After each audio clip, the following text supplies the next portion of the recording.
Nieko, vakar tikrai nebuvo vienas iš maloniausių pralaimėjimų, turbūt nei vieno iš čia esančių karjeroje, todėl visi susėmėm ir tikrai atėjom su nauja jėga žaisti ir kupini jėgų, energijos. Tikrai norėjom laimėti. Norėjom atsitiesti tiek psichologiškai, tiek prieš trenerio akis.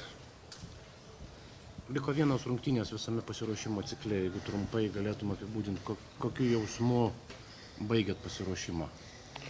Žinau, kaip sakant, iš pradžių įeis į labai gerą formą, pradžio čempionato, tai paskui labai sunku pažaisti.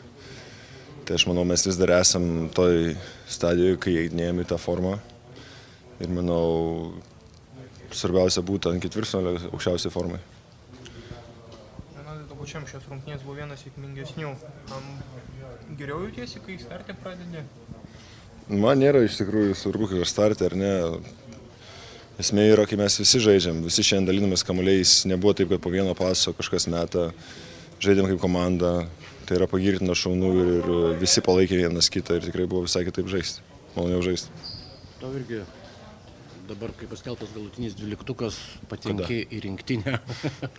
Koks jausmas yra? Gerai, fainai.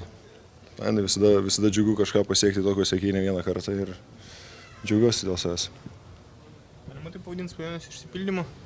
Tai aišku, tai dar viena svajonė, kurią gyvenime norėjau gyvendinti ir išpildyti, bet to gyvenimas nesibaigė.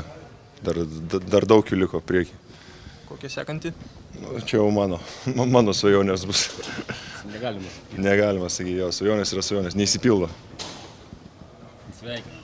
Dėkui. Ačiū.